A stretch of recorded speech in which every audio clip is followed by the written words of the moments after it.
So welcome back, everybody. This is John with SwingFit. So have you ever wondered, are you playing the right flex in your golf clubs? Maybe you're on the fence. Maybe you think you should be playing a little stiffer flex. Maybe you feel you should be playing a little softer flex, but just not quite sure what to look for, or how do you really even know if flex is impacting your game or not? Heck, you might even watch a couple videos where they've downplayed the significance of flex, and you just might even be a little confused. Well, if this sounds like you, then today's a good video that you're going to want to watch, because not only are we going to peel back the layers and help you understand what are some of the things that a club fitter might look for during the fitting session, but we're also going to help you understand what are some of those things you might see out on the golf course in order to help you make that determination. So if you was ever curious if the flex you're playing is the best flex for you, then let's dive in.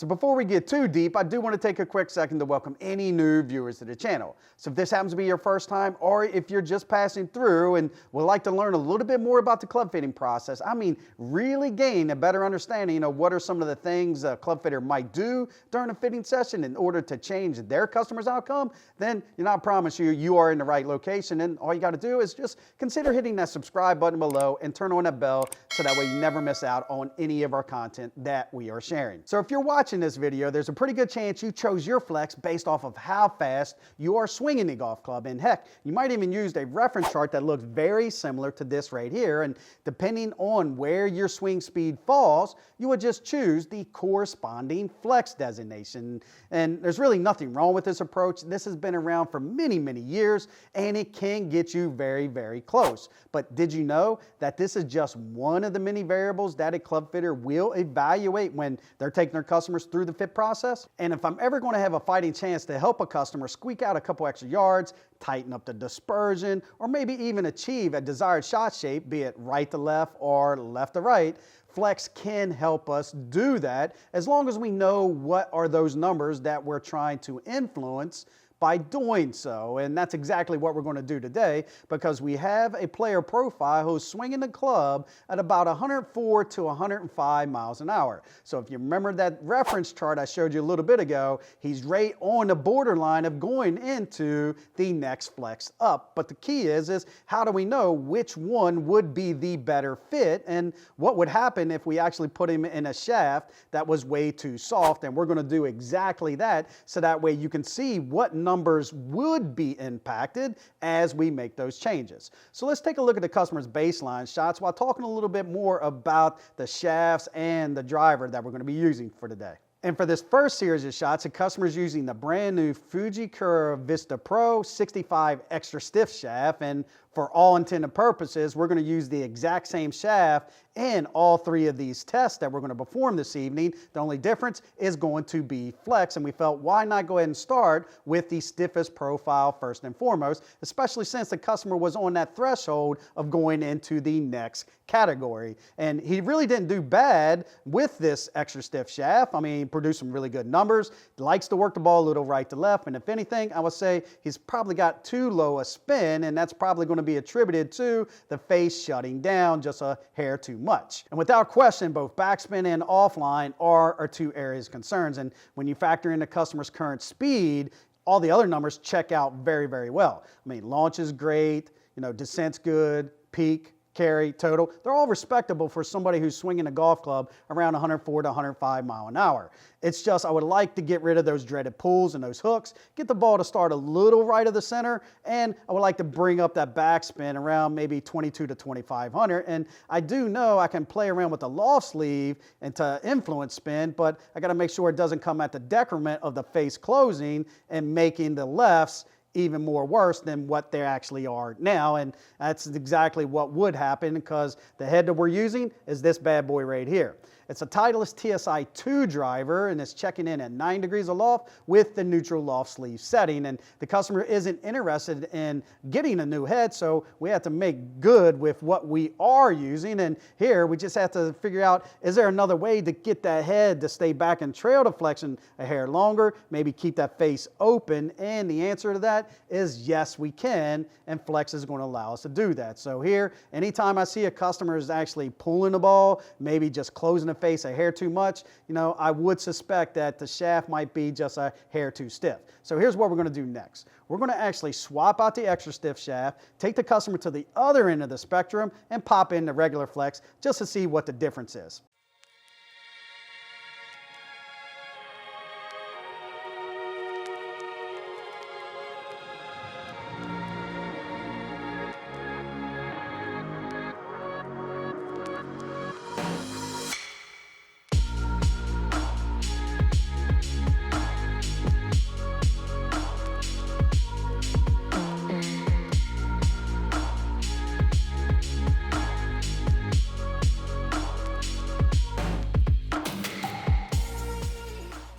And just like I suspected, the regular Flex did exactly what I thought it was going to do. And we just now need to understand what does get impacted when you do make a Flex change. And there's really three key things that will be impacted from a delivery standpoint. And here's what those three things are. With the first one really being that of the face-to-path relationship. So Flex can definitely have an impact on how much that face is open or closed. So definitely face-to-path is one key variable you're going to want to focus on. The second one will be dynamic lie angle. As a shaft gets softer, we should suspect to see that shaft start to droop more, which means that the head should actually flatten out. And we know that if the head is more upright, we're going to be more prone to miss to the left. And if it's a little flatter toe dig, right, we're going to potentially miss to the right. And the third and final thing that will be affected would be the dynamic loft. And the explanation behind this is as the shaft gets a little softer, that head is going to stay back in trail deflection a little bit longer. And this is also known as the loading cycle of the golf swing. And just understand this, that whatever loads must unload at some point in time. And when this happens, generally what we will see is more dynamic loft. So now that we know the three key things that will be impacted, we just now need to look for that to make sure that it did occur. So let's look at the numbers top to bottom. Sure enough, all three of these areas were impacted, and heck, I'll even go as far to say that these were the only three areas that did get impacted. And when we take a look at that face to path, we went from 1.1 degrees closed to 3.3 degrees open, and that's a 4-degree face correction there to find the right side of the golf course. And we took the dynamic lie angle from 6 degrees toe up and turned it into 4.9 toe up. So although the head is still toe up, it is still 1 degree flatter, and that is also a little bit of an impact. And take a look at the dynamic loft. We went from 20.4 to 22.9, so we helped the customer find an extra 2.5 degrees of loft without having to make a head change, and that's pretty profound. And here would be the key takeaway, is that we was able to affect the delivery side of the coin, which we often associate with the technique, but we didn't have to plant any seeds or get the customer do anything crazy and actually, hold the face open to find the right side or actually manufacture loft and try to flip at the ball to get the ball in the air. The golf shaft simply did its job. So let's take a look at the output side of the coin to see what that looked like. And if we take a look at the numbers left or right, we're definitely seeing the effect of what happens when we introduce some of those delivery changes. So not only did launch get a little higher, backspin got a little higher, and we also lost control of that landing angle and that peak apex. And heck, the customer almost touched 150 twice with the current setup and that regular Flex, and that's no good because anytime you introduce a higher apex and steeper landing angle can really only mean one thing, a loss of distance, and we can definitely see that. We went from a 282 total to 268 total, and please understand this, that we never really intended the regular Flex to be the best fit for the customer. We just wanted to see what would be the effect by going from one extreme to the other. But now by the process of elimination, if we know that the regular Flex is a no-go and the extra stiff is a no-go, then that must mean that the stiff Flex is the one to try. So let's take a look.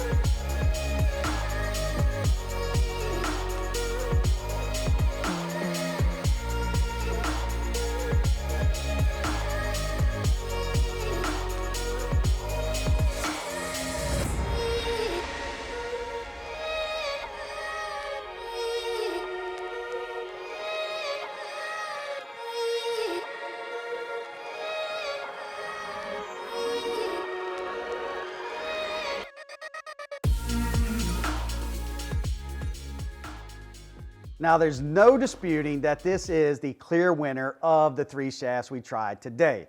But when you take a look at the compare tab, it might paint a little different story, because if you remember, the customer could have easily gone into either the extra stiff and the stiff flex. You know, we just needed to find out which one. And when you take a look at these numbers, they're almost neck and neck in a dead even race here. And it's almost as if we hit the same shaft twice, but just got 2 different results. I mean, even down to the carry and total. The only reason where I would choose the stiff over the extra stiff is the customer disclosed that he's not really trying to introduce any additional speed. And if he was, then I might consider bumping him up 1 more flex just to accommodate a future speed and kind of build for the art of the possible. But since that's not happening, the stiff is the way to go. But this really isn't the key takeaway here, right? Take a look at the jump between the S and the R, and at some point during the flex progression process, we are going to see this jump occur. So whether it's between the S or the R or the S and the X,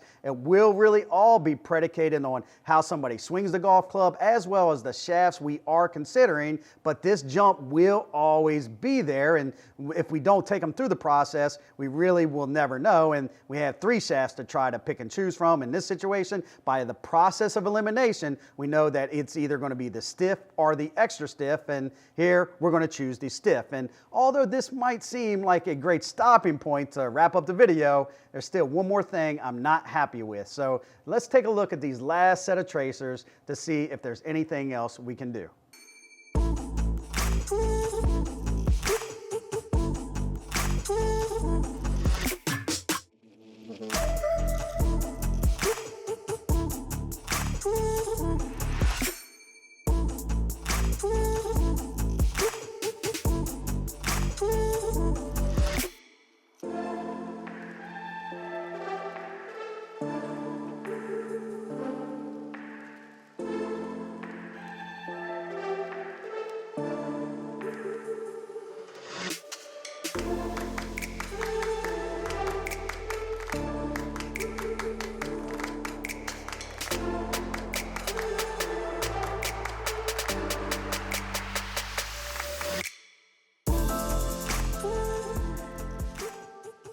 I know what you might be thinking, that we may have introduced a 4th shaft to the mix or made a last minute gear change, but that's not what we did. In fact, this could potentially be the difference between a good fitting and a great fitting, because one of the things that we try to do different from that of our peers in the industry is we're not afraid to offer technique advice if it is warranted. And in this situation, the customer's club path was definitely a little too neutral for our liking. And if we can offer a couple tips for them to work on and take back to their swing coach in order to take their technique to another level, then why would we not take advantage of this situation? So the seed we planted with the customer was, to turn that 0.7 in to out to more like 3 degrees in to out, just aim a little right, and we was able to do that. So after several attempts, the customer finally nailed it, 2.8 in to out, and no longer did he have to fear the left side miss. In fact, his miss now is a little push to the right,